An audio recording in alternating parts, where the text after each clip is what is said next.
नमस्कार दोस्तों, के एग्जाम फाइट में आपका स्वागत है। कैसे हैं आप सभी? उम्मीद है आप सभी सही होंगे और आपकी यूपीपीसीएल TG2 की परीक्षा की तैयारी अच्छी चल रही होगी। दोस्तों, इस परीक्षा को ध्यान में रखते हुए हमने इलेक्ट्रिशियन थ्योरी से कुछ महत्वपूर्ण प्रश्नों की सीरीज स्टार्ट की है, जो कि ये प्रश्न आपके प्रीवियस ईयर में पूछे गए प्रश्न होंगे। दोस्तों, ये यूपीपीसीएल TG2 के अलावा UP Army TG2, DRDO, ISRO, NPCIL, SAIL आदि परीक्षाओं के लिए भी महत्वपूर्ण साबित होंगे। दोस्तों, अगर आप इस सीरीज को फॉलो करते हैं तो कोई भी आपका ITI लेवल का कोई भी एग्ज़ाम हो, इससे बाहर प्रश्न जाने वाला नहीं है। दोस्तों, अगर इस सीरीज को आप फॉलो करते हैं तो आप शुरुआत से पूरी वीडियो देखना, क्योंकि दोस्तों हमने कोई ऐसा प्रश्न नहीं है जो कि हमने इसमें दोबारा इसमें रिपीट किया हो। सभी अपने आप में अलग अलग प्रश्न हैं और दोस्तों सभी कोई प्रश्न ऐसा रिपीट नहीं होने वाला है। पूरी वीडियो में हम मान लो जो छोटे छोटे टॉपिक हैं उनको जो धीरे धीरे समाप्त होते जाएंगे उनको छोड़ते जाएंगे, जो बड़े बड़े टॉपिक होंगे उनसे डबल डबल स्लाइड लेंगे ताकि हमारा पूरा इलेक्ट्रिशियन कवर हो सके। चलिए, आपका ज़्यादा टाइम न लेते हुए इन प्रश्नों की शुरुआत करते हैं। उससे पहले आपसे रिक्वेस्ट है, अगर आप चैनल पर नए तो चैनल को सब्सक्राइब कर लीजिए और अपने दोस्तों में शेयर कर दीजिए। अगर वीडियो अच्छा लगता है तो वीडियो को लाइक ज़रूर करना। चलिए शुरुआत करते हैं। जैसा कि दिया गया है हमारा प्रश्न, सामान्य उम्र और स्वास्थ्य वाला व्यक्ति का प्रतिरोध कितना होगा? सही उत्तर दोस्तों option number C, 1 kilo ohm इसका राइट आंसर है। जैसे कि सामान्य उम्र और स्वस्थ व्यक्ति का प्रतिरोध 1 किलो ओम होता है तथा धारा 9 मिली एम्पियर होती है। अगला प्रश्न, जैसा कि अगला प्रश्न दिया गया है, यहाँ पर देख सकते हैं आप, वैद्युत उपकरण का उपयोग करते समय निम्न में से कौन सी सावधानी अपनानी चाहिए? सही उत्तर ऑप्शन नंबर ए, कोई नंगा तार नहीं पकड़ना चाहिए, ये इसका राइट आंसर है। जैसे कि हम इसमें और बात करते हैं, आपको बता देते हैं, जैसे कि विद्युत उपकरणों का प्रयोग करते समय नंगे तारों को नहीं छूना चाहिए, अन्यथा विद्युत का झटका लगेगा। भारतीय विद्युत नियम अधिनियम के तहत तय किए गए सुरक्षा मानकों का ध्यान रखना चाहिए। अगला प्रश्न है, जैसा कि दोस्तों आप देख सकते हैं, हम निम्नलिखित में से किस विधि द्वारा दुर्घटनाओं से बच सकते हैं? सही उत्तर ऑप्शन नंबर सी, कार्य विशेष मशीन तथा कार्य स्थान से संबंधित सुरक्षा नियमों का पालन करके, ये इसका राइट आंसर है। जैसा कि हम इसमें और देखते हैं, जैसे कि दुर्घटना होने के निम्न कारण हो सकते हैं, जैसे कि खतरे के प्रति सजग न होना, कार्य को जल्दी करने की उत्सुकता और सामर्थ्य के अधिक मेहनत करना और उचित वेशभूषा का प्रयोग न करना और कार्य करते समय अनुशासनहीनता और घरेलू तनाव होना, ये सारे दुर्घटना के कारण होते हैं। चलिए अगला प्रश्न जैसा कि दिया गया है, यहाँ पर देख सकते हैं आप, ड्रिलिंग, कटिंग आदि संक्रियाओं में शीतक का प्रयोग किया जाता है। सही उत्तर option number D, cutting tool तथा जॉब दोनों को ठंडा करने के लिए इसका प्रयोग किया जाता है। जैसा कि हम इसमें देखते हैं, ड्रिल मशीन वैद्युतिक वायरिंग, लकड़ी या धात्विक वस्तुओं में तीव्र गति से छेद करने के लिए हाथ से पकड़ कर चलाई जा सकने वाली छोटी इलेक्ट्रिक ड्रिल का प्रयोग किया जाता है। चलिए अगला प्रश्न जैसा कि दिया गया है, किसी छिद्र में चूड़ी काटने के लिए टैप को दक्षिणावर्त दिशा में घुमाने के बाद आधा चक्कर वार्मावर्त दिशा में घुमाया जाता है, तो जिसके कि सही उत्तर दोस्तों ऑप्शन नंबर ए, धातु के चिप्स टूट जाएं, इसका राइट आंसर है। जैसा कि हम इसमें देख लेते हैं पूरी जानकारी, किसी छिद्र में चूड़ियाँ काटने के लिए टैप को दक्षिणावर्त दिशा में घुमाने के बाद आधा चक्कर वार्मावर्त दिशा में घुमाया जाता है, जिससे कि धातु से चिप्स टूट जाए। अगला प्रश्न जैसा कि देख सकते हैं, हथौड़े का वर्गीकरण निम्न आधार पर किया जाता है। सही उत्तर ऑप्शन नंबर बी, पिन के आकार एवं तौल के आधार पर, इसका राइट आंसर है। और इनका उपयोग कील को ठोकने, गिट्टी व रावल प्लग ठोकने, चीजल के साथ दीवार आदि में छिद्र करने एवं लकड़ी पर फार्मर चीजल के साथ कार्य करने के लिए किया जाता है। अगला जैसा कि दिया गया है, हैक्सा ब्लेड की लंबाई नापी जाती है। सही उत्तर ऑप्शन नंबर बी, दोनों पिन होल्स के केंद्रों के बीच की दूरी, इसका राइट आंसर है। और यह लोहा आदि धातुओं वस्तुओं को काटने वाली आरी है और इसमें मुख्यतः एक एडजस्टेबल फ्रेम हैंडल, उच्च इस्पात ब्लेड तथा एडजस्टेबल बेल्ट होल्डर होता है जिसकी लंबाई जो है 30 सेंटीमीटर होती है। अगला प्रश्न जैसा कि दिया गया यहाँ पर आप देख सकते हैं, क्यों विद्युत की मात्रा जानने का सूत्र क्या है। सिंपल सा है दोस्तों, ऑप्शन नंबर सी, क्यू बराबर आई टी होता है। यहाँ आई जो कि धारा को प्रदर्शित करता है, टी समय को, ये इसका सूत्र है। चलिए, जैसा कि दोस्तों क्यू आवेश कहते हैं, आई धारा होती है और जो टी होता है वो समय को प्रदर्शित करता है। इसका जो क्यू जो होता है ये आवेश होता है। चलिए, क्यू बराबर एन ई बी होता है फार्मूला।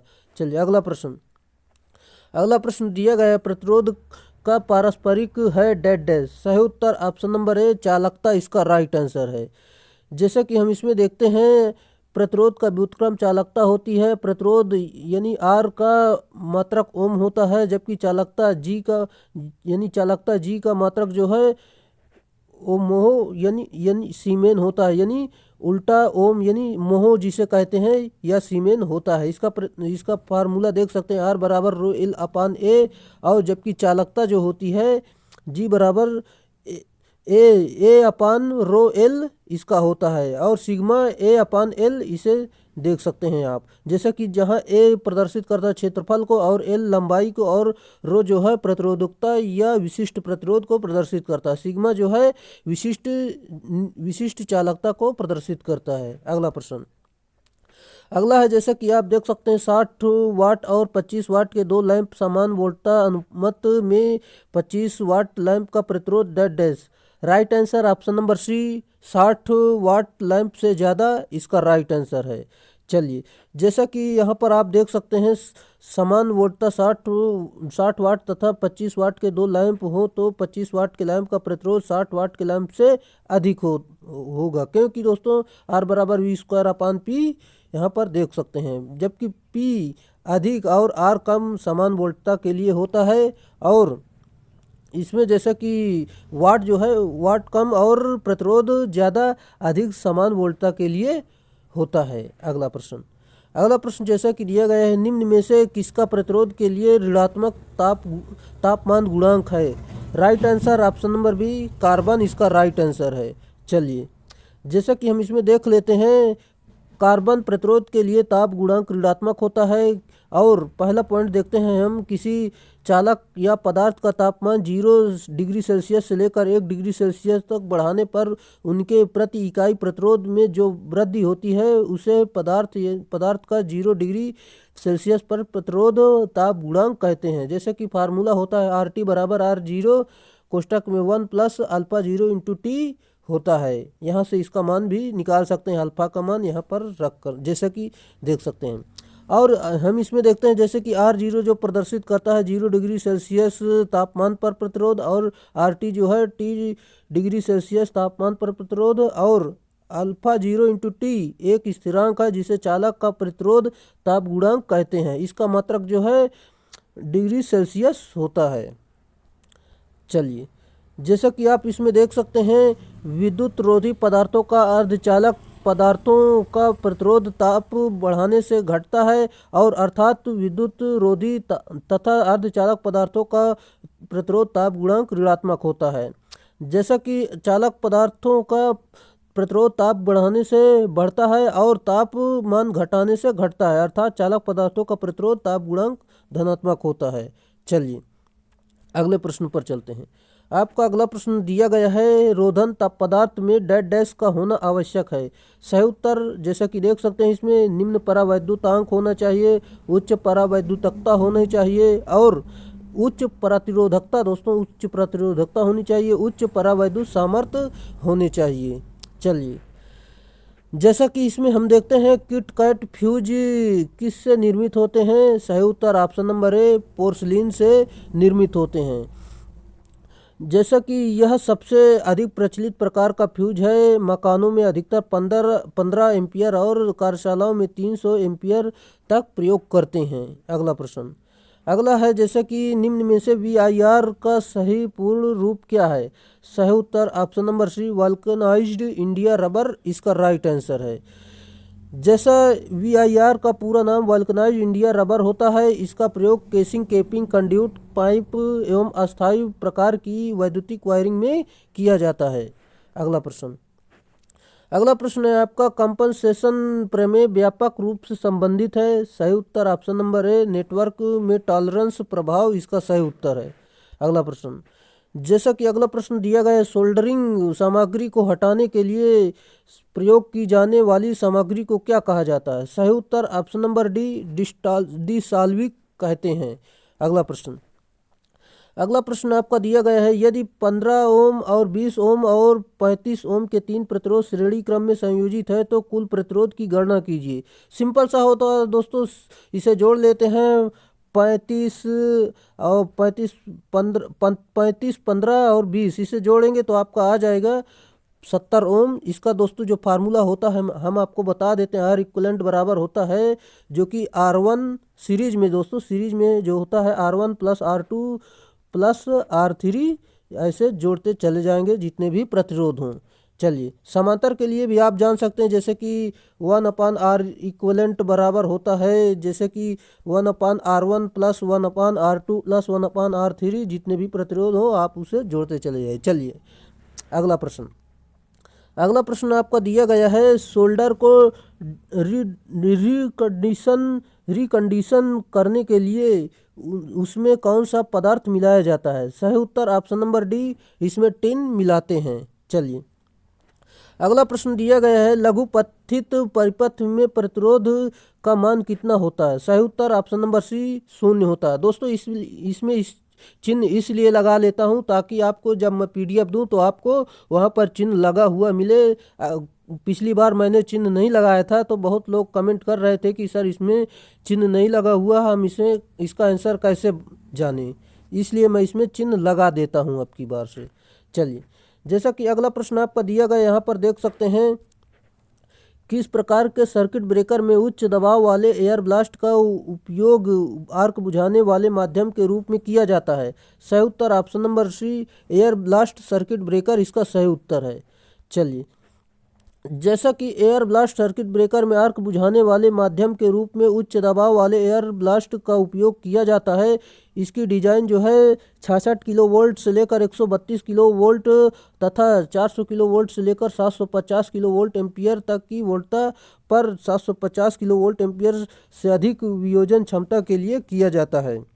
इसमें वायु का दाब जो है 85 से लेकर 150 किलोग्राम प्रति सेंटीमीटर स्क्वायर रखा जाता है। अगला प्रश्न, उम्मीद है दोस्तों आपको वीडियो पसंद आ रही होगी। अगर वीडियो पसंद आ रही है तो वीडियो को लाइक कर दीजिए और अपने दोस्तों में शेयर कर दीजिए, और चैनल पे नए हैं तो चैनल को सब्सक्राइब जरूर कर लीजिए। दोस्तों ये पूरी वीडियो आपको देखना है, बीच में वीडियो को नहीं छोड़ना है ताकि आपको पूरे प्रश्न आपको क्लियर हो जाएं।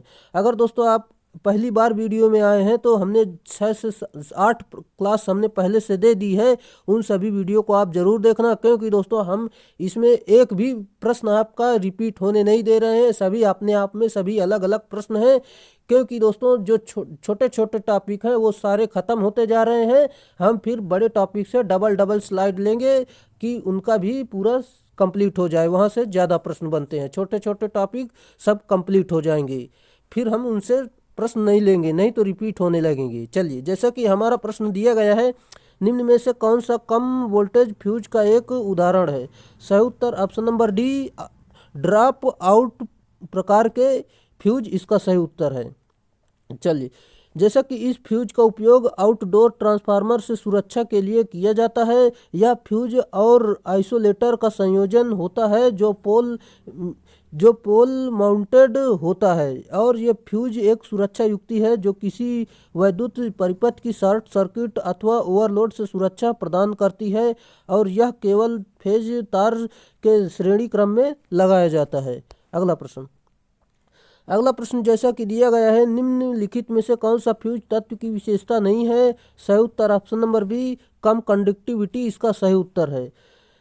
बाकी दोस्तों यहाँ पर देख सकते हैं पूरी ये फ्यूज की विशेषता है, जैसे कि कम मेल्टिंग पॉइंट होना चाहिए और ऑक्सीकरण से प्रभावित नहीं होना चाहिए, कम ओमिक नुकसान होना चाहिए, ये सारी इसकी विशेषता हैं। और हम इसमें देखते हैं जैसा कि इसमें और कुछ जानकारी ले लेते हैं, जैसे कि फ्यूज की चालकता उच्च होनी चाहिए, गलनांक बिंदु तथा ओमिक हानि कम होना चाहिए और ऑक्सीकरण से प्रभावित नहीं होना चाहिए, कम कीमत होनी चाहिए इसकी, और फ्यूज तत्व के रूप में टिन, लेड, एल्युमिनियम, चांदी आदि का प्रयोग चांदी आदि तत्व का प्रयोग किया जाता है। अगला प्रश्न, जैसा कि अगला प्रश्न दिया गया है, प्राथमिक सेल में ध्रुवण को किससे हटाया जा सकता है? सही उत्तर ऑप्शन नंबर ए, सेल के इलेक्ट्रोड का लेपन करके, इसका राइट आंसर है। चलिए अगला प्रश्न दिया गया है, सीसा अम्ल बैटरी को विसर्जित अवस्था में ज़्यादा देर तक नहीं रखना चाहिए वरना, सही उत्तर है ऑप्शन नंबर ए, प्लेट सल्फिटीकृत होंगे, ये इसका राइट आंसर है। जैसा कि हम इसमें पूरा फिर से जान लेते हैं, जैसे कि सीसा अम्ल यानी लेड एसिड बैटरी को विसर्जित अवस्था में ज़्यादा समय तक रखने पर इसकी प्लेटें सल्फेटीकृत हो जाती हैं और जिससे कि पुनः चार्जिंग करने में समस्या उत्पन्न होती है। चार्जिंग अवस्था में ईएमएफ 2.1 वोल्ट प्रति सेल तथा डिस्चार्जिंग अवस्था में 1.8 वोल्ट प्रति सेल होता है। अगला प्रश्न दिया गया है, जैसे कि हाइड्रोजन और ऑक्सीजन गैस का उद्विकास डैश डैश उत्पन्न होने वाली एक संभावित समस्या है। सही उत्तर option number C, lead acid अम्ल यानी लेड एसिड बैटरी, इसका सही उत्तर है। चलिए इसकी व्याख्या देख लेते हैं, जैसे कि सीसा अम्ल बैटरियों को चार्जिंग के दौरान हाइड्रोजन और ऑक्सीजन गैस उत्पन्न करती हैं जो कि हानिकारक होती हैं। अगला प्रश्न, सीसा एसिड सेल की तुलना में निकिल लोहा सेल का क्या लाभ है? सही उत्तर ऑप्शन नंबर बी, इसमें कम रखरखाव की ज़रूरत होती है, ये इसका सही उत्तर है। जैसा कि हम इसमें जानते हैं, सीसा अम्ल की दक्षता अधिक होती है, जैसे कि 90 से 95% तथा निकिल लौह सेल की दक्षता कम, जैसे कि 72 से 80% होती है। अगला पॉइंट देखते हैं, सीसा अम्ल सेल का मूल्य कम तथा निकिल लौह सेल का मूल्य अधिक होता है। सीसा अम्ल सेल का ईएमएफ चार्जिंग के दौरान 2.1 वोल्ट तथा निकिल लौह सेल का ईएमएफ 1.2 वोल्ट होता है। अगला प्रश्न जैसा कि दिया गया है, हम एक सेल की क्षमता को कैसे मापते हैं? सही उत्तर ऑप्शन नंबर ए, डिस्चार्ज धारा और डिस्चार्ज टाइम, इससे मापते हैं। जैसा कि देख सकते हैं आप, सेल की क्षमता एम्पियर इंटू घंटा से व्यक्त किया जाता है, इसकी इकाई जो है एम्पियर इंटू घंटा होती है। अगला प्रश्न आपका दिया गया है, जैसे कि आप देख सकते हैं, निम्नलिखित में से कौन सा घटक जो है चुंबकीय क्षेत्र के रूप में ऊर्जा संग्रहित करता है? सही उत्तर option number C, carbon inductor, इसका राइट आंसर है। जैसे कि चुंबकीय क्षेत्र के रूप में कार्बन इंडक्टर यानी प्रेरकत्व में ऊर्जा संग्रहित होती है। फार्मूला देख सकते हैं, U बराबर 1/2 Li² होता है। जैसे कि जहां L प्रेरकत्व को प्रदर्शित करता है, I जो है विद्युत धारा को प्रदर्शित करती है। अगला प्रश्न, सभी प्रेरण प्रकार के ट्रांसड्यूसर निम्नलिखित पर आधारित हैं। सही उत्तर ऑप्शन नंबर ए, फैराडे के नियम पर आधारित हैं। सभी प्रेरण प्रकार के ट्रांसड्यूसर फैराडे के नियम पर आधारित होते हैं। जबकि किसी परिपथ में संबंध चुंबकीय फ्लक्स में परिवर्तन होता है तो परिपथ के एक प्रेरित विद्युतवाहक बल उत्पन्न होता है। अगला प्रश्न, चुंबकीय फ्लक्स का लोहे के कोर में संतृप्तिकरण होने को क्या कहते हैं? सही उत्तर ऑप्शन नंबर ए, हिस्टैरिसीस कहते हैं इसे। जैसा कि आप देख सकते हैं, लौह कोर को बार बार चुंबकित या विचुंबकित करने पर विद्युत खपत होती है। जैसे कि हिस्टैरिसीस हानि देख सकते हैं, इसका फार्मूला देख सकते हैं। यह हिस्टैरिसीस हानि लौह कोर में ऊष्मा के रूप में व्यय होता है और हिस्टैरिसीस हानि धारा के अग्र और पश्च चालन के होने पर कोर अणुओं को चुंबकित और विचुंबकित होने के कारण होता है। अगला प्रश्न, अगला दिया गया है, एसी करंट वोल्टेज को प्रेरित कर सकता है क्योंकि इसमें होता है। सही उत्तर ऑप्शन नंबर बी, परिवर्ती चुंबकीय क्षेत्र इसमें होता है। जैसा कि परिवर्ती चुंबकीय क्षेत्र के कारण ही अन्योन्य प्रेरण की प्रक्रिया संभव होती है। अगला प्रश्न दिया गया है, जैसे कि स्टार बाधित संतुलित 3 फेज परिपथ की लाइन वोल्टता है। सही उत्तर option number C, phase voltage का √3 गुना होता है।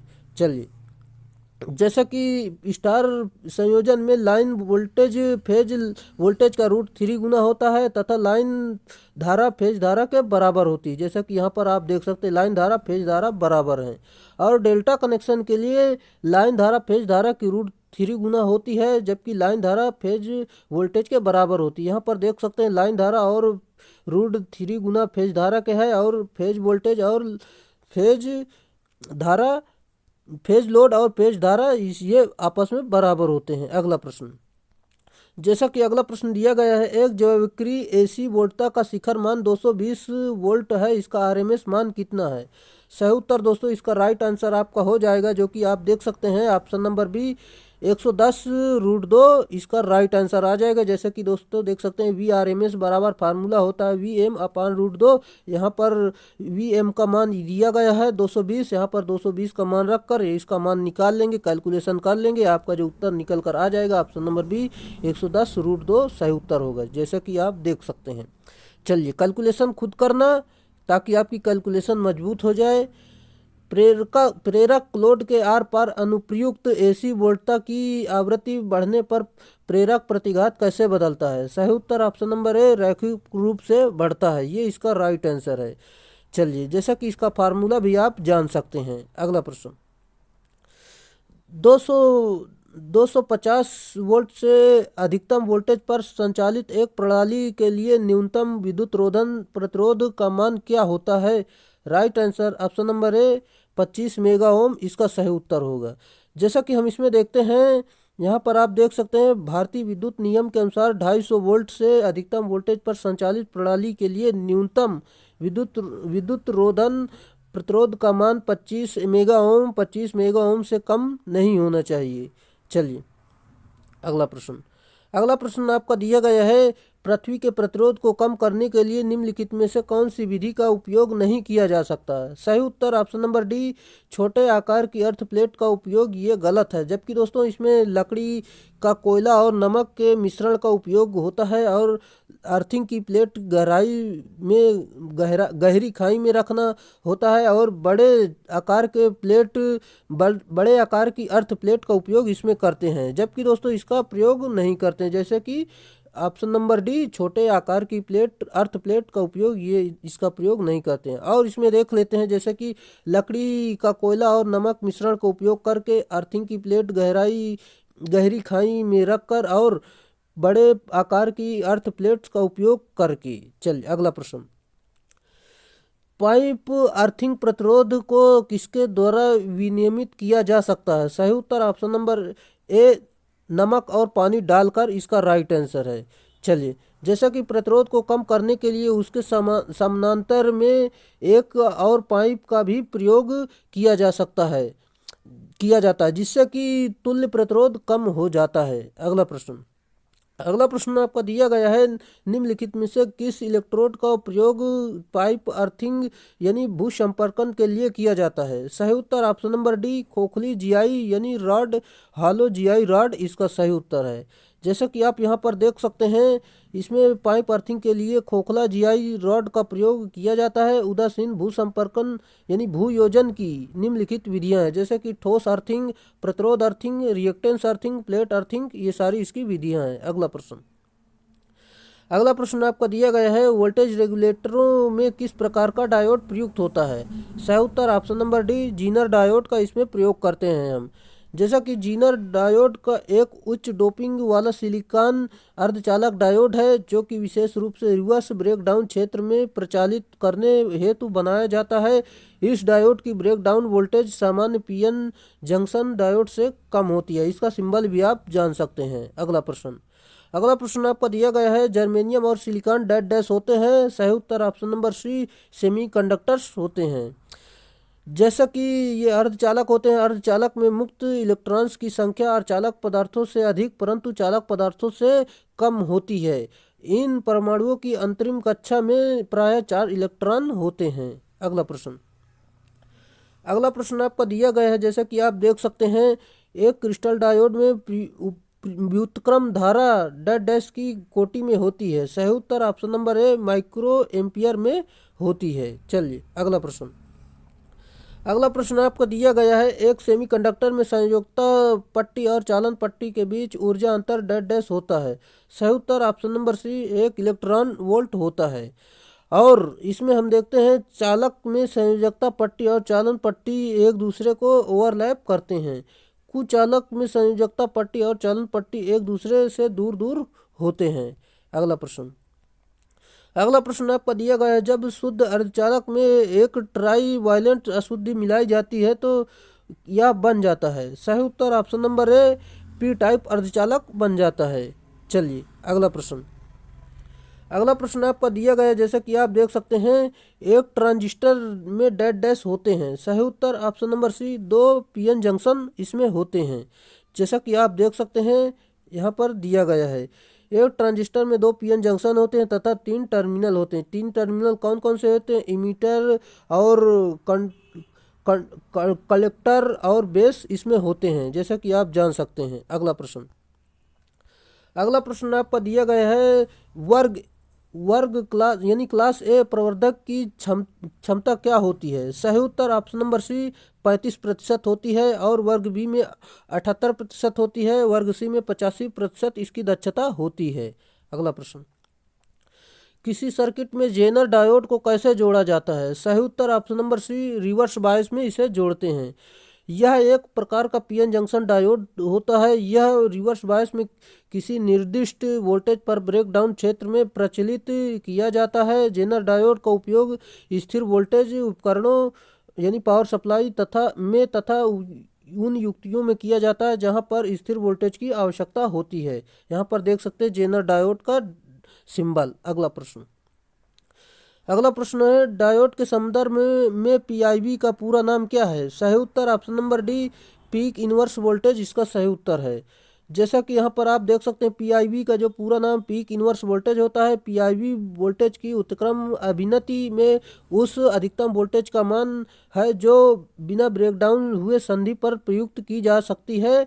ये इसका व्याख्या थी। जैसे कि और देख लेते हैं, इसमें हाफ वेव रेक्टिफायर का पीआईवी जो होता है वीएम होता है और फुल वेव रेक्टिफायर का जो पीआईवी 2 वीएम होता है और फुल वेव ब्रिज रेक्टिफायर का पीआईवी जो है यानी पीक इनवर्स वोल्टेज जो होता है वीएम होता है। चलिए आप दोस्तों इस पूरी जानकारी को याद रखिए, क्योंकि दोस्तों यहाँ से प्रश्न आपके बनते हैं। चलिए जैसा कि अगला प्रश्न आपका दिया गया है, ट्रांजिस्टर की शून्य सिग्नल स्थिति का अर्थ है? सही उत्तर option number D signal voltage शून्य है, ये इसका सही उत्तर है। अगला प्रश्न आपका दिया गया है, पीएनपी ट्रांजिस्टर में धारा का प्रवाह डैश डैश होता है। सही उत्तर ऑप्शन नंबर ए उत्सर्जक में आधार की तरफ इसका सही उत्तर है। जैसा कि आप यहाँ पर देख सकते हैं इसका सिंबल भी। चलिए जैसा कि हम इसमें बात करते हैं, पीएनपी ट्रांजिस्टर में चालन होल के द्वारा होता है जबकि बाह्य परिपथ में चालन इलेक्ट्रॉन द्वारा होता है। इलेक्ट्रॉन धारा एमीटर धारा से कम होती है। कलेक्टर धारा में कमी उसी अनुपात में होती है जिस अनुपात में होल बेस क्षेत्र में इलेक्ट्रॉन से मिलकर लुप्त होते हैं। अगला प्रश्न, जैसे कि अगला प्रश्न दिया गया, उत्सर्जक आधार संधि में अग्रवर्ती बायसिंग होती है। सही उत्तर option number B saturation mode इसका राइट आंसर है। जैसा कि इसमें हम देखते हैं ट्रांजिस्टर अभिलक्षण के जिस क्षेत्र में एमीटर जंक्शन तथा कलेक्टर जंक्शन दोनों रिवर्स बायस होते हैं कट ऑफ क्षेत्र कहलाता है। अगला पॉइंट जैसे कि आप देख सकते हैं ट्रांजिस्टर अभिलक्षण में जिस क्षेत्र में एमीटर जंक्शन फॉरवर्ड बायस तथा कलेक्टर जंक्शन रिवर्स बायस में होते हैं सक्रिय क्षेत्र कहलाता है। अगला है जैसे कि अगला प्रश्न आपका दिया गया, यहाँ पर आप देख सकते हैं आपका अगला प्रश्न, एक कॉमन कलेक्टर एम्पलीफायर का प्रयोग किया जाता है। सही उत्तर ऑप्शन नंबर ए उच्च इनपुट अपघात स्रोत को निम्न आउटपुट अपघात भार से मैच करने के लिए इसका सही उत्तर है। चलिए इसमें जान लेते हैं। जैसे कि दोस्तों एक कॉमन कलेक्टर एम्पलीफायर का प्रयोग उच्च इनपुट प्रतिरोध स्रोत को निम्न आउटपुट प्रतिरोध भार से मैच करने के लिए प्रयोग किया जाता है।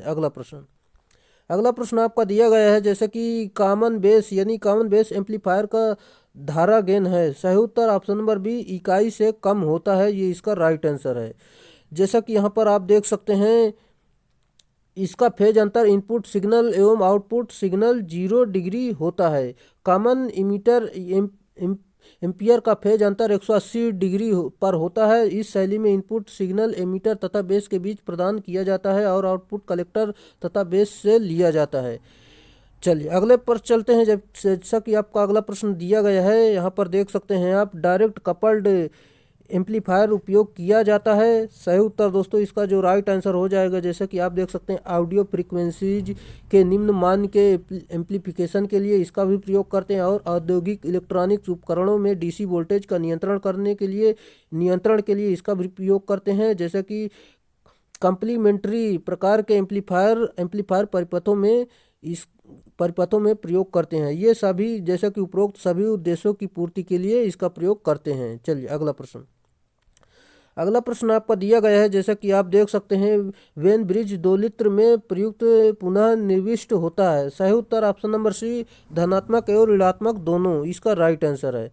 बाकी जानकारी आप देख सकते हैं। हम अगले प्रश्न पर चलते हैं। आपका अगला प्रश्न दिया गया है, यहाँ पर देख सकते हैं आप, दोलन जारी रखने के लिए बर्कहासन नामक वैज्ञानिक द्वारा स्थापित नियम है। सही उत्तर दोस्तों यहाँ पर देख सकते हैं, ए इंटू बीटा बराबर 1, इसका राइट आंसर है। चलिए, जैसा कि यहाँ पर आप देख सकते हैं, इसका हमने बता दिया है। यदि वोल्टेज परिवर्तन के कारण प्रवर्तन का मान बढ़ता है तो पुनः निविष्ट के प्रवर्धन थोड़ा घट जाता है, फलतः प्रवर्धन का कुल प्रवर्धन स्थिर रहता है। अगला प्रश्न आपका, जैसे कि श्रेणी पोषित परिपथ की अपेक्षा समांतर हार्टले 2 लित्र परिपथ को वरीयता प्रदान करने का कारण है। सही उत्तर ऑप्शन नंबर ए, उच्च आवृत्ति स्थिरता, इसका राइट आंसर है। जैसा कि यहाँ पर हम देखते हैं, जैसे कि श्रेणी पोषित परिपथ की अपेक्षा समानांतर पोषित हार्टले 2 लित्र परिपथ को वरीयता प्रदान करने का कारण उच्च आवृत्ति स्थिरता है। इस परिपथ में अन्य पुर्जों का कार्य कॉमन इमीटर प्रवर्धक परिपथ के पुर्जों की भांति ही होता है। अगला प्रश्न आपका, जैसे कि एडजस्टेबल प्रकार के मल्टी वाइब्रेटर में सही उत्तर ऑप्शन नंबर ए, कोई स्थिर कार्य स्थिति नहीं होती है, ये इसका सही उत्तर है। अगला प्रश्न, आईसी का अर्थ है। सही उत्तर option number B, integrated circuit, इसका राइट आंसर है। जैसा कि इसमें देखते हैं आप, यह सिलिकॉन से बना होता है और इनके छोटे छोटे परिपथ का निर्माण सिलिकॉन से होता है। इनमें बहुत संख्या में विद्युत परिपथ संचालित किए जाते हैं। अगला प्रश्न आपका दिया गया है, समानता प्रयुक्त आईसी है। सही उत्तर ऑप्शन नंबर बी, मोनोलिथिक, इसका राइट आंसर है। जैसा कि दोस्तों यहाँ पर हम देख सकते हैं, इसे माइक्रोचिप के नाम से भी जाना जाता है। आईसी चिप सिलिकॉन अर्धचालक के पतले समतल टुकड़े पर परिपथ के समूह से बनाया जाता है। अगला प्रश्न, एफईटी एक डिवाइस है जिसमें डेड डैश होता है। सही उत्तर ऑप्शन नंबर डी, उच्च इनपुट प्रतिबाधा और नियंत्रित वोल्टेज, इसका राइट आंसर है। जैसा कि आप इसमें देख सकते हैं, फील्ड इफेक्ट ट्रांजिस्टर वह युक्ति है जिसमें धारा का प्रवाह उस युक्ति पर आरोपित गेट वोल्टेज धारा द्वारा नियंत्रित किया जाता है। यह 3 टर्मिनल युक्ति यानी ड्रेन, सोर्स, गेट होती है। यह एक वोल्टेज कंट्रोल युक्ति होती है तथा इनकी इनपुट प्रतिबाधा उच्च होती है। अगला पॉइंट है, इसमें एफईटी एक ध्रुवी युक्ति है, इसके सुग्राहिता तथा शोर कम होता है। अगला प्रश्न आपका दिया गया है, इंसुलेटेड गेट बाइपोलर ट्रांजिस्टर की धारा वहन क्षमता होती है। सही उत्तर ऑप्शन नंबर सी, 10 एम्पियर से लेकर 50 एम्पियर, इसका राइट आंसर है। जैसा कि इसमें हम देखते हैं, इंसुलेटेड गेट बाइपोलर ट्रांजिस्टर वस्तुतः एक ट्रांजिस्टर और एक मॉसफेट का संयुक्त रूप है। इसमें मॉसफेट की इनपुट विशेषताएं उच्च इनपुट प्रतिरोध तथा बाइपोलर ट्रांजिस्टर की उच्च धारा वहन क्षमता निहित होती है। अगला प्रश्न, FIFO की डेड डैश की व्यवस्था से बनाया जाता है। सही उत्तर ऑप्शन नंबर डी, जो कि शिफ्ट रजिस्टर, इसका राइट आंसर है। अगला प्रश्न, द्विधारी यानी बाइनरी 10111 का दशमलव मान डेड डैश होता है। सही उत्तर दोस्तों यहाँ पर आप हल करेंगे, जैसे कि यहाँ पर ऐसे हल किया गया, आपका ऑप्शन नंबर सी सही उत्तर आ जाएगा। जैसे कि यहाँ पर पूरा मान लिख लेंगे, फिर 2 की घाते 4, 2 की घाते 3, 2 की घाते 2, 2 की घाते 1, 2 की घाते 0 लिख कर दोस्तों जिसका जो हल करेंगे, जो माना आ जाएगा वही आपका आंसर आ जाएगा। चलिए अगला प्रश्न। अगला प्रश्न है, फेरटी बिट जांच डैश डैश में प्रयुक्त होता है। सही उत्तर ऑप्शन नंबर ए, एक बिट त्रुटि को पता लगाने के लिए इसका प्रयोग करते हैं, जांच के लिए। अगला प्रश्न, मल्टीप्लेसर 16:1 के लिए आवश्यक नियंत्रण लाइन की संख्या डैश डैश है। सही उत्तर ऑप्शन नंबर सी 4 इसका राइट आंसर है। चलिए अगले प्रश्न पर चलते हैं। आपका अगला प्रश्न दिया गया है, जैसे कि देख सकते हैं आप, गेट जिसका आउटपुट निम्न होता है यदि सभी इनपुट उच्च हैं। सही उत्तर दोस्तों नैंड गेट होगा। जैसे कि यहाँ पर आप देख सकते हैं इसकी सत्यता सारणी, जैसे कि दोस्तों इसमें इनपुट में 0 0 देंगे तो आउटपुट में इसमें नैंड गेट में 1 प्राप्त होगा और एंड गेट में जो है 0 प्राप्त होता है। और यहाँ पर इनपुट में 0 1 देंगे तो एंड गेट में 0 प्राप्त होगा, नैंड गेट में दोस्तों 1 प्राप्त होगा। और देख लेते हैं 1 0 देंगे तो नैंड गेट में 0 प्राप्त होगा, एंड गेट में 0 प्राप्त होगा, नैंड गेट में 1 प्राप्त होगा। 1 1 देंगे तो एंड गेट में 1 और नैंड गेट में 0 प्राप्त होगा। उम्मीद है आपको समझ में आया होगा। चलिए अगले प्रश्न पर चलते हैं। अगला प्रश्न आपका जैसा कि दिया गया है, सजावटी प्रकाश व्यवस्था में श्रृंखला में कई लाइट डैश डैश द्वारा नियंत्रित होती हैं। सही उत्तर option number D, drum switch इसका राइट आंसर है।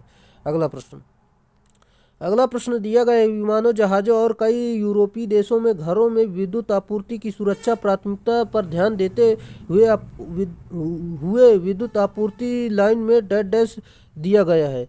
सही उत्तर ऑप्शन नंबर सी 110 वोल्टेज इसका राइट आंसर है। चलिए अगले प्रश्न पर चलते हैं। आपका अगला प्रश्न दिया गया है, सीढ़ी के तारों में सर्किट में इस्तेमाल किए जाने वाले 2 तरफा स्विचों की न्यूनतम संख्या डैश डैश है। सही उत्तर ऑप्शन नंबर डी 2 इसका राइट आंसर है। चलिए, इस प्रकार के प्रकाश विद्युत परिपथ सीढ़ी पर का तार स्थापन कहलाता है। इसमें एक बल्ब या एक ट्यूबलाइट को 2 द्विमार्गी स्विचों की सहायता से ऑन अथवा ऑफ किया जाता है। अगला प्रश्न आपका दिया गया, BIS के अनुसार किसी भी संस्थापन में अधिकतम डैश डैश लीकेज करंट की अनुमति है। सही उत्तर ऑप्शन नंबर डी, पूर्ण लोड विद्युत धारा का 1/5000 इसका राइट आंसर है। अगला प्रश्न, BIS के अनुसार एक लाइट फैन के उप परिपथ में अधिकतम पॉइंट डैश डैश से अधिक नहीं होने चाहिए। सही उत्तर ऑप्शन नंबर बी 10 से अधिक नहीं होने चाहिए। अगला प्रश्न आपका दिया गया है, डीजल जनरेटर सेट में उपयोग होने वाले लुब्रिकेंट तेलों का SAE नंबर का क्या प्रदर्शित करता है। सही उत्तर ऑप्शन नंबर बी श्यानता इसका राइट आंसर है। अगला प्रश्न आपका दिया गया है, जब एक शंट जनित्र यानी शंट जनरेटर सामान्य दिशा यानी नॉर्मल डायरेक्शन और सामान्य गति से घुमाने पर वोल्टता उत्पन्न नहीं करता तो इसका कारण क्या है। सही उत्तर ऑप्शन नंबर डी, पोलों में अवशिष्ट चुंबकत्व नहीं है इसका सही उत्तर है। अगला प्रश्न आपका दिया गया है, ऑटोमोबाइल की बैटरी को आवेशित करने के लिए कौन सा जनरेटर उपयोगी है। सही उत्तर option number C, shunt generator उपयोगी होता है इसमें। जैसा कि DC शंट जनरेटर स्थिर वोल्टेज सप्लाई करता है, इसके द्वारा कम धारा प्राप्त कर सकते हैं। अगला प्रश्न आपका दिया गया है, एक जनरेटर को मोटर द्वारा चलाया जा रहा है और यह 300 वोल्ट पर 18.65 एम्पीयर लेता है, तो इसकी दक्षता यदि 75% है तो तब मोटर की अश्व शक्ति होगी। सही उत्तर यहाँ पर देख सकते हैं आप, यहाँ पर हल करेंगे तो आपका जैसे कि उत्तर निकल कर आएगा। यहाँ पर जैसे कि ये पूरा मान दिया गया है, यहाँ पर पूरे फार्मूले पर मान रखते चले जाना है, आपको लास्ट में मान निकाल कर यहाँ पर आ जाएगा। चलिए, जैसा कि आपका जो उत्तर आ गया है ऑप्शन नंबर डी 7.5 HP इसका राइट आंसर है। चलिए दोस्तों, इसकी कैलकुलेशन आप खुद से करना और अगर ना आए तो यहाँ से देख लेना। पहले तो अपने आप से करना है, अगर ना आए तभी यहाँ से देखना है। चलिए अगला प्रश्न आपका दिया गया है, सीरीज मोटरों का उपयोग निम्नलिखित में से किस में किया जाता है। सही उत्तर ऑप्शन नंबर सी, भारोत्तोलन यंत्रों यानी क्रेन में इसका उपयोग करते हैं। जैसा कि हम इसमें देखते हैं, जहां पर उच्च प्रारंभिक बलाघूर्ण की आवश्यकता होती है वहां पर सीरीज मोटर का उपयोग यानी प्रयोग सीरीज मोटर का प्रयोग किया जाता है। इसका सीरीज फील्ड मोटे विद्युत रोधी तार के कम टर्नों का बना होता है तथा यह आर्मेचर के श्रेणी क्रम में जुड़ा रहता है। अगला पॉइंट है, जैसा कि आटा चक्कियों में इंडक्शन मोटर का उपयोग किया जाता है, पानी के पंप में डीसी शंट मोटर का उपयोग किया जाता है, ड्रिलिंग मशीन में यूनिवर्सल मोटर का प्रयोग किया जाता है। अगला प्रश्न आपका दिया गया, मोटर जिसमें series field winding shunt field winding के कारण उत्पन्न हुई फील्ड की सहायता के लिए जुड़ी होती है उसे डेड डैश कहा जाता है। सही उत्तर ऑप्शन नंबर सी, संचयी यौगिक मोटर इसे कहते हैं हम। जैसा कि इसमें हम देखते हैं, वह मोटर जिसमें series field shunt field winding के कारण उत्पन्न हुई फील्ड की सहायता के लिए जुड़ी होती है उसे संचयी यौगिक मोटर कहा जाता है। चलिए, जिससे यहाँ पर आप देख सकते हैं, यहाँ पर इसका डायग्राम भी बना हुआ है। इसमें हम देखते हैं, इसमें सीरीज तथा शंट फील्ड में धारा एक ही दिशा में प्रवाहित होती है। इसका प्रयोग बेलन मिल यानी रोलिंग मिल तथा भारी मशीन टूल यानी हैवी मशीन टूल्स में किया जाता है। अगला पॉइंट है, जैसा कि विभेदी यौगिक मोटर में series field winding shunt field winding का विरोध करती है क्योंकि इसमें शंट फील्ड एवं सीरीज फील्ड में धारा विपरीत दिशा में प्रवाहित होती है। अगला प्रश्न आपका दिया गया है, 3 पॉइंट हैंड स्टार्टर में प्रयुक्त कॉइल कुंडली का प्रकार जिसमें एक विद्युत चुंबक लाइन और हैंडल ऐसी जुड़ा होता है जिसमें कॉइल कुंडली में तांबे की मोटी तार के कुछ मोड़ होते हैं उसे डेड डैश कहा जाता है। सही उत्तर option number D, overload coil इसे कहते हैं। चलिए, जैसा कि यहाँ पर आप देखते हैं, यहाँ पर जिसमें कॉपर के मोटे तार के कम टर्न होते हैं, यदि मोटर ओवरलोड हो जाए तो ओएलसी यानी ओवरलोड हो जाए तो कॉइल में कंटेक्ट आपस में जुड़ जाते हैं तथा एनवीसी के संपर्क में रहते हैं जिससे एनवीसी अचुम्बकीय हो जाती है और हैंडल ऑफ हो जाता है। चलिए, अगले प्रश्न चलते हैं अगले प्रश्न पर। जैसा कि अगले प्रश्न पर जाने से पहले हम आपको बताना चाहेंगे, अगर इस वीडियो को आपको पीडीएफ चाहिए तो ये टेलीग्राम चैनल आप ज्वाइन कर सकते हैं। जैसा कि ये टेलीग्राम हमारा चैनल है, आप इसे ज्वाइन कर सकते हैं अगर आपको पीडीएफ चाहिए तो। चलिए, अगले प्रश्न पर चलते हैं। अगला प्रश्न आपका दिया गया है, जैसा कि आप देख सकते हैं यहाँ पर, पैरामीटर की शक्ति दक्षता अधिकतम डेड डैश होती है। सही उत्तर दोस्तों ऑप्शन नंबर बी, जब वह ऐसा भारित होता है कि तांबे की हानि लोहे की हानि के समान होती है। ये इसका सही उत्तर है। चलिए, अगला प्रश्न आपका दिया गया है, एक ऑटो ट्रांसफार्मर में right answer option number B, एक वाइंडिंग होती है। इसका सही उत्तर है। जैसा कि हम देखते हैं, इसमें यह वाइंडिंग प्राइमरी और सेकेंडरी दोनों वाइंडिंग का कार्य करती है और ऑटो ट्रांसफार्मर का प्रयोग ऑटोमोबाइल में किया जाता है।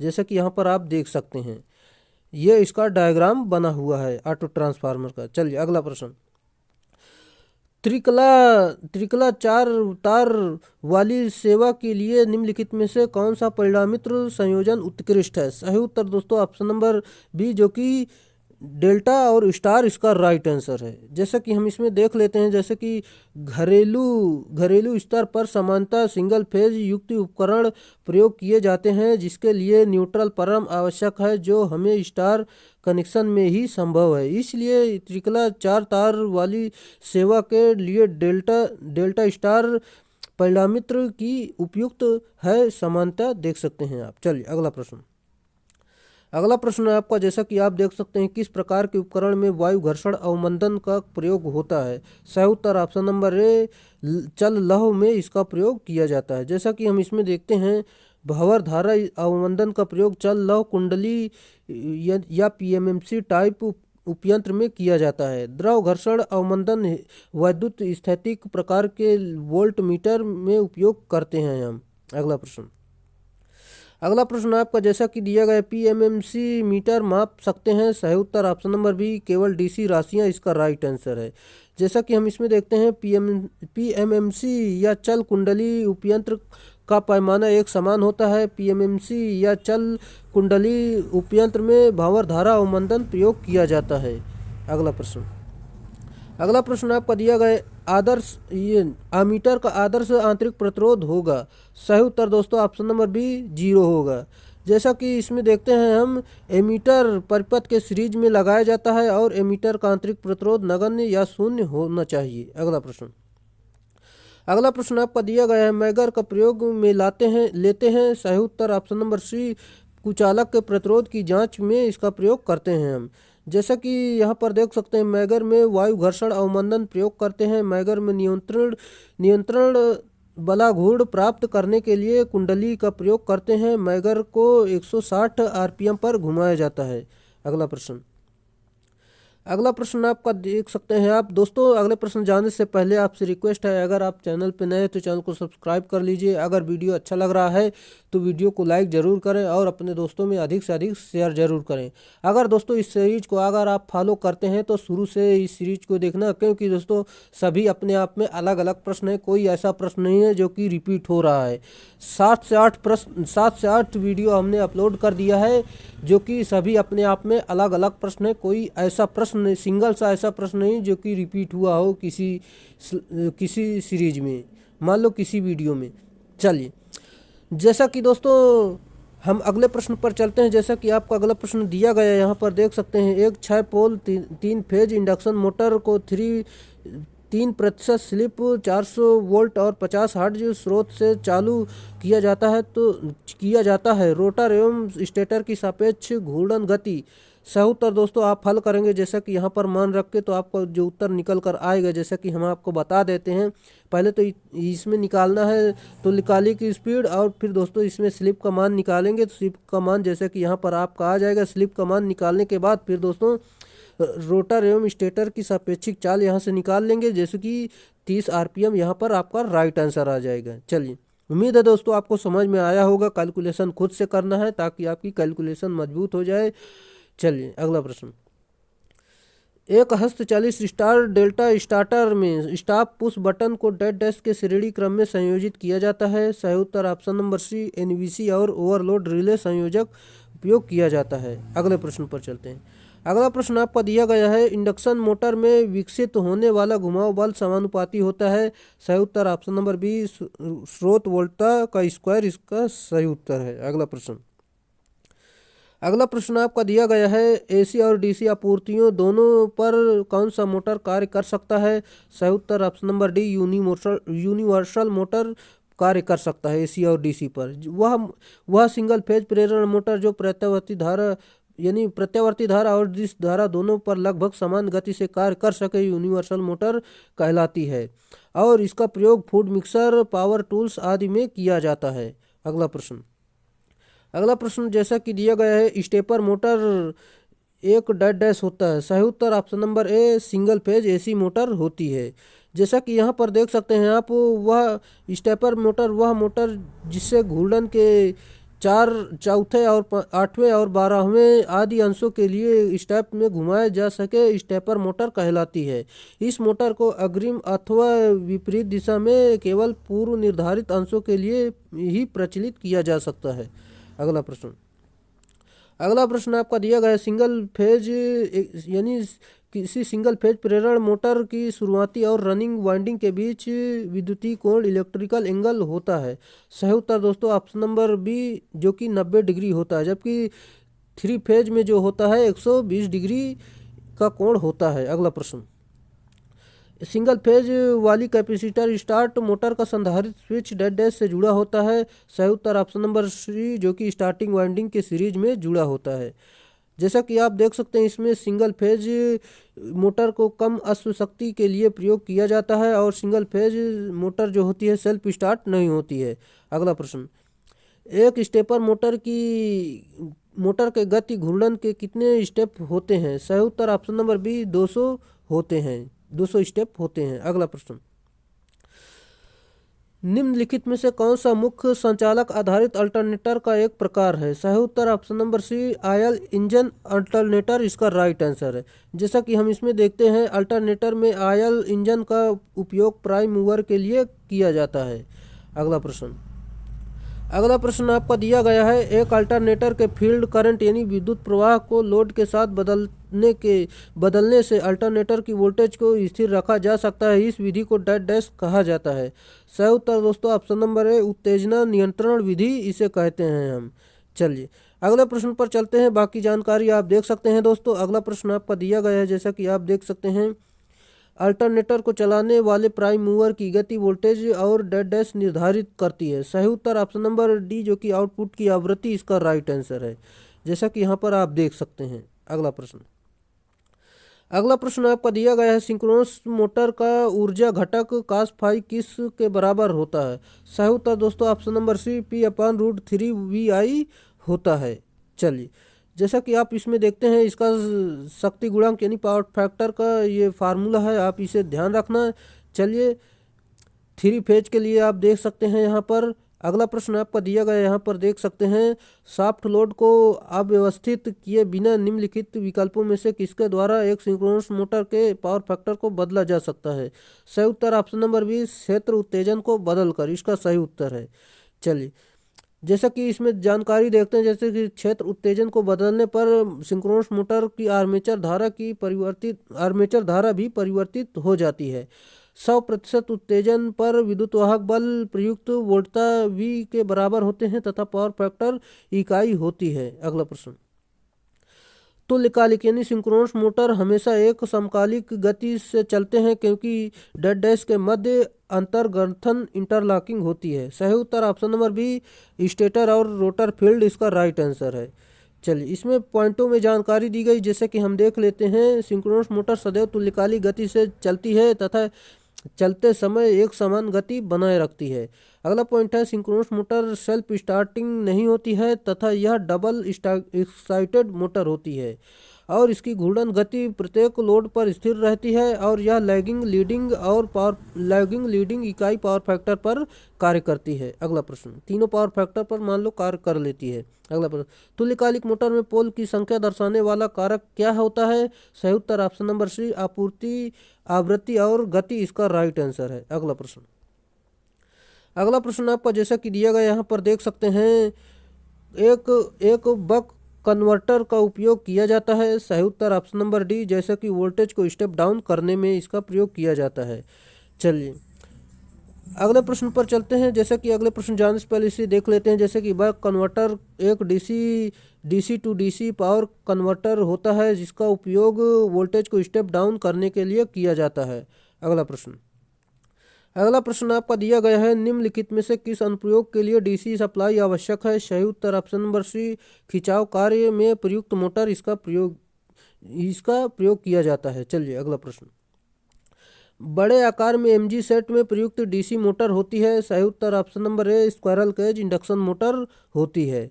जैसा कि इसमें हम देखते हैं, एसी को डीसी में परिवर्तित करने के लिए उद्योगशालाओं में प्रायः एमजी सेट प्रयोग किया जाता है। यह सिंगल फेज या 3 फेज मोटर तथा एक शंट अथवा कंपाउंड जनरेटर का संयुक्त रूप होता है। अगला प्रश्न आपका दिया गया है, किस प्रकार के एसी से डीसी परिवर्तक में क्षतियाँ कम है और दक्षता अधिक है। सही उत्तर दोस्तों option number D, metal rectifier, इसका राइट आंसर है। अगला प्रश्न आपका जैसा कि दिया गया, यहाँ पर आप देख सकते हैं, निम्नलिखित में से किस वाइंडिंग में बैक पिच और फ्रंट पिच में 2 कंडक्टर यानी संवाहक का अंतर होना चाहिए। सही उत्तर ऑप्शन नंबर डी, जो कि लैप वाइंडिंग, इसका राइट आंसर है। चलिए, एक घुर्डी परिवर्तित पर लैप प्रकार का आर्मेचर वाइंडिंग किया जाता है। अगला पॉइंट है, जैसे कि आप देख सकते हैं, ऐसे आर्मेचर वाइंडिंग जिसमें कॉइलों के जुड़े हुए सिरे एक दूसरे पर चढ़े हुए रहते हैं, वह लैप वाइंडिंग कहलाती है। लैप वाइंडिंग में पहली कॉइल के एक सिरे को सेगमेंट से जोड़ा जाता है तथा दूसरे सिरे को साथ लगे दूसरे सेगमेंट के साथ जोड़ा जाता है। अगला पॉइंट है, जैसे कि आप देख सकते हैं, इसमें प्रत्येक कॉइल पीछे की तरफ मुड़कर इससे पहले वाली कॉइल का कुछ भाग ढकती है जो कि ओवरलैप करता है। चलिए अगले प्रश्न पर चलते हैं। अगला प्रश्न है, एक कंडक्टर यानी संवाहक जिस श्रृंखला में कई टर्न्स जुड़ी होती हैं उसे डेड डैश कहा जाता है। सही उत्तर ऑप्शन नंबर सी, कुंडली यानी कॉइल कहते हैं। जैसा कि आप यहाँ पर देख सकते हैं, किसी कुंडली में धारा परिवर्तन के विरोध के गुण को प्रेरकत्व कहते हैं।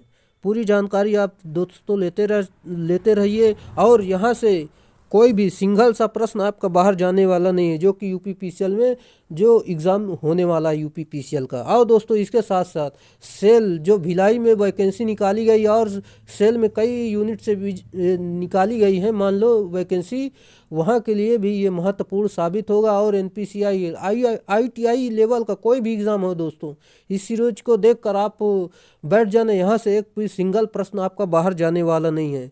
क्योंकि दोस्तों हमने सभी टॉपिक को कवर किया है एक ही वीडियो में और रोज़ करते हैं, और कोई ऐसा प्रश्न नहीं जो कि आपका रिपीट होता हो। सभी अपने आप में अलग अलग प्रश्न हैं और इसकी व्याख्या इतनी हो गई है कि दोस्तों आपका सिंगल सा भी प्रश्न बाहर जाने वाला नहीं है। और दोस्तों अगर ये सारी वीडियो देखना है तो आपको शुरू से देखना है, और इसमें सभी अपने आप में अलग अलग प्रश्न हैं जो कि आप पूरी जानकारी ले सकें और आपका क्वेश्चन एक भी गलत ना हो सके। चलिए खैर, आपको देखना है, ये आपके लिए अच्छा होगा, क्योंकि दोस्तों आपका एग्ज़ाम नज़दीक आ रहा है। आप पढ़ेंगे तो आपको सिलेक्शन मिलेगा और आप अपनी लाइफ सुधार लेंगे। चलिए अगला प्रश्न है, मशीन के दो निकटवर्ती ध्रुवों के केंद्रों के बीच की दूरी को डेड डैश कहा जाता है। सही उत्तर option number C, pole pitch कहते हैं।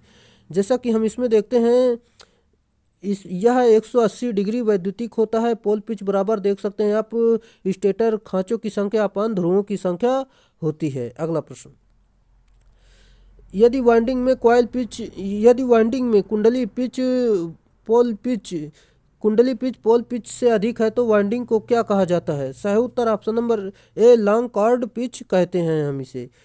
यदि वाइंडिंग में कॉयल पिच पोल पिच से कम है तो उसे शॉर्ट पिच वाइंडिंग कहा जाता है। यदि वाइंडिंग में कॉयल पिच पोल पिच से अधिक है तो उसे लॉन्ग पिच वाइंडिंग कहा जाता है। अगला प्रश्न आपका दिया गया है, अधिकांश सिंगल फेज वाले मोटरों में आमतौर पर किस प्रकार की वाइंडिंग का उपयोग किया जाता है। सही उत्तर ऑप्शन नंबर बी, कॉन्स्टेंटिंग वाइंडिंग का प्रयोग इसमें करते हैं हम।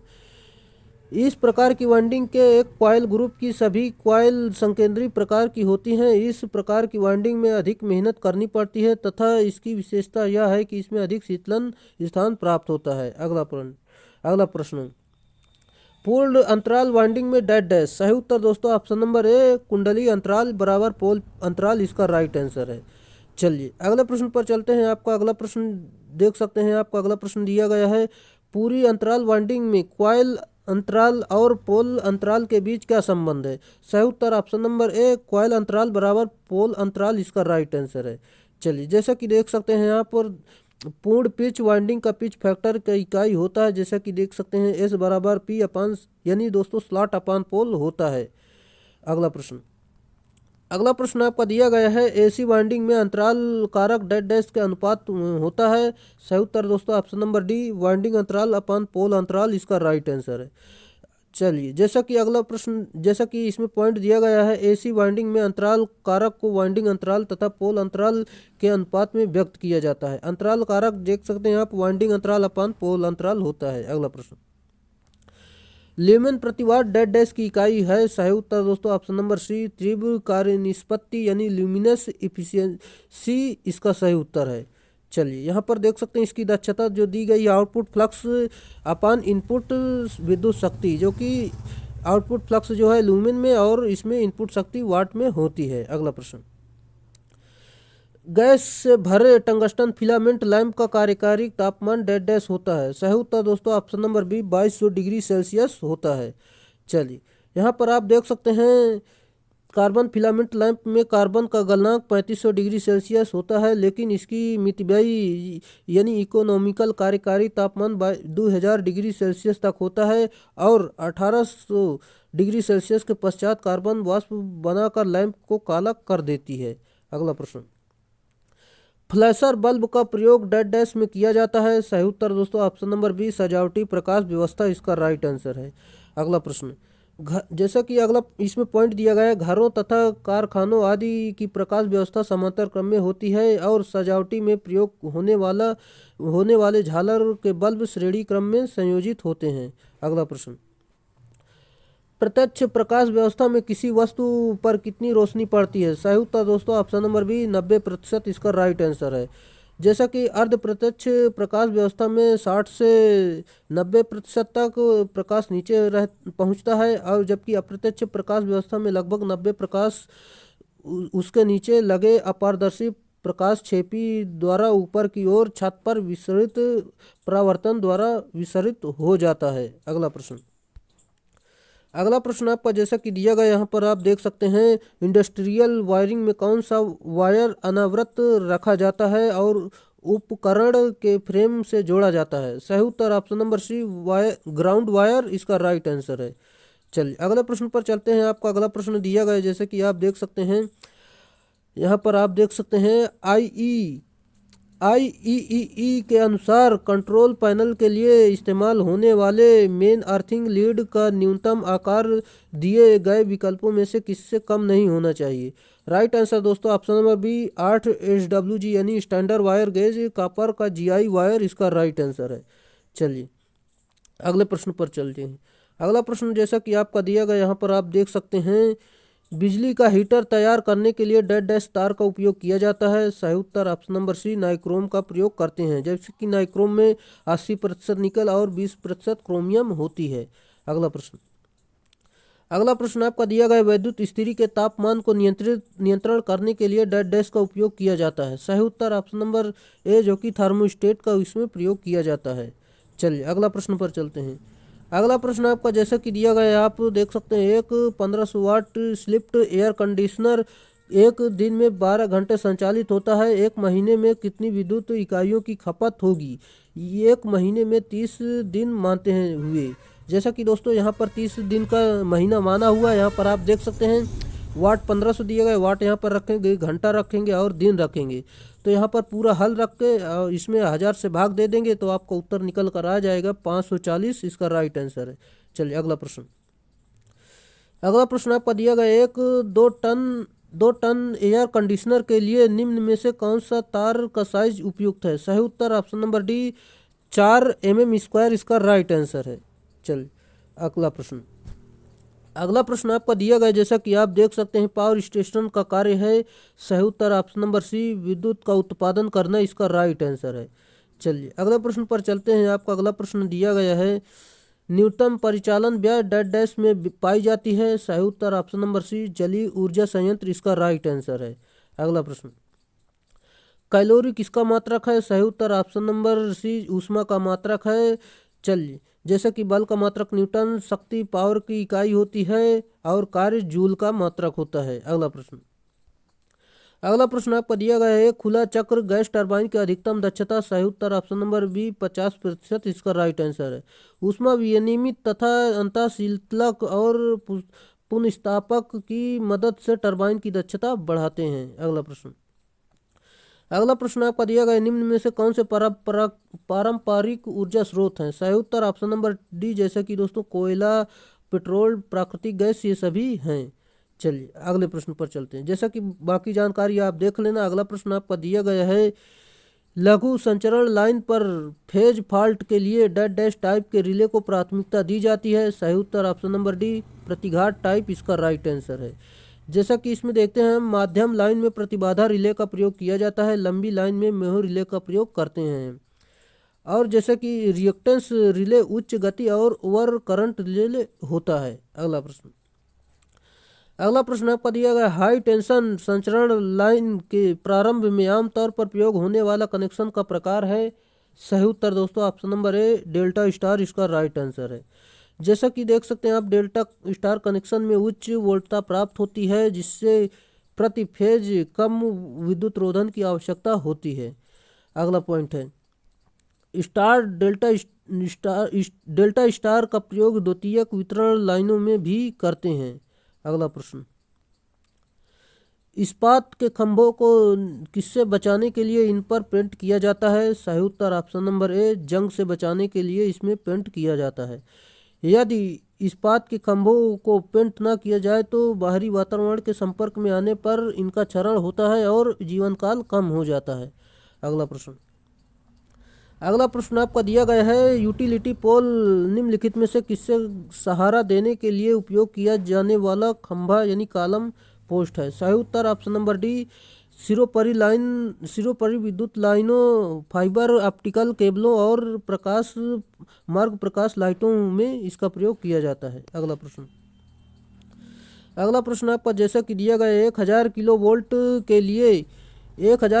के लिए डिजाइन की गई केबल में प्रयुक्त इंसुलेशन होता है। सही उत्तर ऑप्शन नंबर सी जो कि संपीड़ित SF6 गैस इसका राइट आंसर है। चलिए अगला प्रश्न,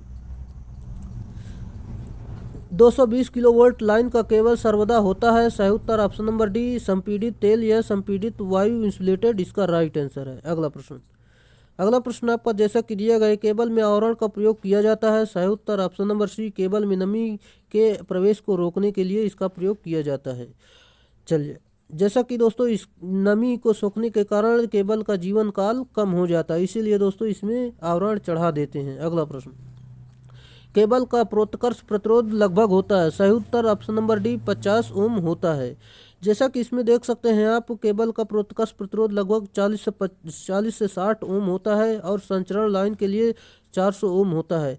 सर्ज इम्पीडेंस संचरण लाइन के लंबाई पर निर्भर नहीं करता है। अगला प्रश्न, केबल दोषों को स्थानीयकरण निम्नलिखित द्वारा किया जा सकता है। सही उत्तर option number A Murray loop test का प्रयोग इसमें किया जा सकता है।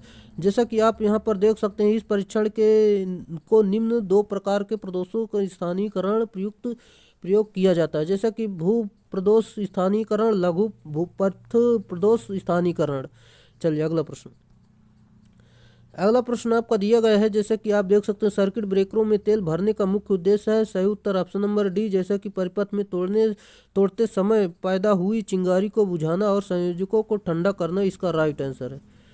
चलिए, जैसा कि इसमें आप देख सकते हैं, इसमें आर्क के ताप को तेल विश्लेषित होकर हाइड्रोजन गैस उत्पन्न करता है, जो कि आर्क शीतलन तथा आर्क बुझाने का कार्य करती है। ये घातक प्रचालन पर भी सफलतापूर्वक कार्य करते हैं। वायु परिपथ वियोजक की अपेक्षा इनकी कीमत कम होती है। अगला प्रश्न आपका दिया गया, जैसा कि आप देख सकते हैं यहाँ पर सर्किट ब्रेकर में 2 प्रकार की ट्रिपिंग व्यवस्था उपलब्ध होती है। सही उत्तर दोस्तों ऑप्शन नंबर बी जो कि श्रेणी अति भार ट्रिपिंग कुंडली एवं संट ट्रिपिंग कुंडली इसका राइट आंसर है। चलिए अगले प्रश्न पर चलते हैं। जैसा कि यहाँ पर थोड़ी जानकारी ले लेते हैं। जैसे कि दोस्तों यह व्यवस्था मिनिएचर सर्किट ब्रेकर में होती है। अगला प्रश्न, सर्किट ब्रेकर में शॉर्ट सर्किट अवस्था में ट्रिपिंग के लिए प्रयोग की गई युक्ति डैश प्रकार की होती है। सही उत्तर ऑप्शन नंबर बी चुंबकीय इसका राइट आंसर है। अगला प्रश्न, जिस सर्किट ब्रेकर में कोई अनुरक्षण योग्य पुर्जा नहीं होता है वह। सही उत्तर option number C miniature circuit breaker, इसमें कोई अनुरक्षण योग्य पुर्जा नहीं होता है। अगला प्रश्न, एक उपकरण जो निश्चित प्रत्यावर्ती वोल्टेज को परिवर्तनशील वोल्टेज में बिना आवृत्ति परिवर्तित किए करता है कहलाता है। सही उत्तर option number D AC voltage controller इसका राइट आंसर है, जैसा कि आप यहाँ पर देख सकते हैं। चलिए अगला प्रश्न आपका दिया गया है, निम्नलिखित में से कौन सी एक माध्यम से ऊर्जा UPS की ऊर्जा सीमा है। सही उत्तर ऑप्शन नंबर बी जो कि 120 किलोवोल्ट एम्पियर इसका राइट आंसर है। जब मुख्य धारा उपलब्ध नहीं होती है तो UPS बैटरी एवं इन्वर्टर द्वारा प्रत्यावर्ती धारा प्राप्त करता है, तथा जब मुख्य धारा उपलब्ध हो जाती है तो रेक्टिफायर डिस्ट धारा प्रदान करता है, जो कि बैटरी चार्ज करने हेतु काम आती है। अगला प्रश्न आपका दिया गया है, एक स्टैटिक इन्वर्टर एक कम आवृत्ति ऑसिलेटर जो कि डैश के साथ जुड़ा होता है। सही उत्तर ऑप्शन नंबर डी एम्पलीफायर इसका राइट आंसर है। चलिए बाकी जानकारी आप देख सकते हैं। हम अगले प्रश्न पर चलते हैं। आपका अगला प्रश्न दिया गया है, संचार के दौरान टेलीफोन लाइनों में चलती है। सही उत्तर ऑप्शन नंबर ए विद्युत तरंगें चलती हैं। मोबाइल फोन सर्विस में चलने वाली तरंगें विद्युत चुंबकीय तरंगें होती हैं। अगला प्रश्न, रेडियो तरंगों की चाल है। सही उत्तर ऑप्शन नंबर ए 3 × 10⁸ मीटर प्रति सेकंड होती है। चलिए जैसा कि दोस्तों इसमें हम देख लेते हैं, यह एक तरंगे लगभग प्रकाश तरंगों के वेग के बराबर होती है और रेडियो तरंगों का उपयोग मोबाइल रेडियो संचार, रडार और प्रसारण एवं अन्य खोज पद्धति, संचार उपग्रह, कंप्यूटर नेटवर्क आदि में किया जाता है। अगला प्रश्न, निम्नलिखित की कार्य प्रणाली में पीजो इलेक्ट्रिकल प्रभाव को प्रयोग किया जाता है। सही उत्तर option number C, loudspeaker, इसका राइट आंसर है। अगला प्रश्न आपका दिया गया, remote control unit TV set को चलाने के लिए नीचे दी गई में से किसका प्रयोग करती है। सही उत्तर ऑप्शन नंबर डी, रेडियो तरंगों का उपयोग किया जाता है। अगला प्रश्न आपका दिया गया है, श्रव्य तरंगों में ध्वनि तरंगों की आवृत्ति क्या होती है। सही उत्तर ऑप्शन नंबर ए, 20 से हर्ट से लेकर 20,000 हर्ट, इसका सही उत्तर है। जैसा कि दोस्तों ये श्रव्य में होती है, अब यहाँ पर देख सकते हैं आप, जैसे कि श्रव्य परिसर में ध्वनि तरंगों की आवृत्ति जो 50 हर्ट्ज से लेकर 20,000 हर्ट्ज की सीमा पर होती है, जबकि 20 हर्ट्ज से कम जो आवृत्ति को अपश्रव्य तरंग कहते हैं और 20,000 हर्ट्ज से अधिक आवृत्ति की तरंगे जो है पराश्रव्य तरंगे कहलाती हैं। ये ध्वनि तरंगे यांत्रिक तरंगे होती हैं। चलिए दोस्तों, आज के लिए इतने ही प्रश्न थे, जो कि आपके 150 से ज़्यादा प्रश्न कंप्लीट हुए, जो कि सभी टॉपिक से प्रश्न लिए गए थे। कोई ऐसा टॉपिक नहीं था जो कि छूट गया हो। चलिए, जैसा कि दोस्तों अगर आप चैनल पर नए हैं, चैनल को सब्सक्राइब कर लीजिए और अपने दोस्तों में शेयर कर दीजिए। और दोस्तों वीडियो को पूरा ज़रूर देखा करें, ताकि आपको पूरी जानकारी एक ही वीडियो में मिल सके। और जो जितने हमने वीडियो डाला है, आप सभी वीडियो को देख लेते हैं, तो कोई भी आपका सिंगल सा भी प्रश्न यहाँ से बाहर जाने वाला नहीं है। चलिए, आज के लिए इतना ही रखेंगे, फिर मिलेंगे नेक्स्ट वीडियो में। तब तक के लिए बाय।